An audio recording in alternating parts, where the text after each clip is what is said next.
Menga murojaat qilgan insonlarning ko'pchiligida soch oqarishini to'xtatib bo'ladimi degan savollar bilan murojaat qilishibdi. Ham bu jarayonni sekinlashtirish mumkin. Oqarish sochdagi melanin, ya'ni rang beruvchi pigment miqdori kamayishi natijasida yuzaga keladi. Oqarish sabablari yosh bilan bog'liq, irsiylik, stress, okislovchi stress, ya'ni bu tanadagi hujayralarning zararlanishi, gormonal o'zgarishlar, ayrim vitamin va moddalar yetishmovchiligi.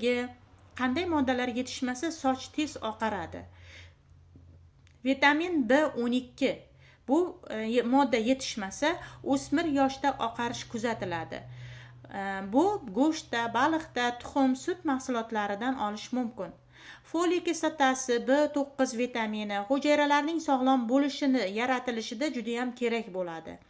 Biotin, B7 vitamini sochni mustahkamlaydi, terini ham sog'lom qiladi. B5 vitamini sochdagi pigment, ya'ni melanin hosil bo'lishida juda yaxshi ishtirok etadi. Qisqasi, B guruhi vitaminlari soch uchun juda ham muhim.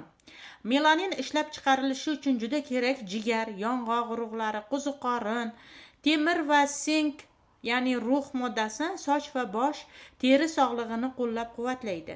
C vitamini va E vitamini tanadagi stressni kamaytiradi, qarish va oqarishni sekinlashtiradi. L-tirozin bu aminokislota melanin ishlab chiqarilishida juda katta ishtirok etadi. Oqarish tabiiy jarayon, lekin uning tezlashishini to'xtatish mumkin. B guruhi vitaminlarini qabul qiling.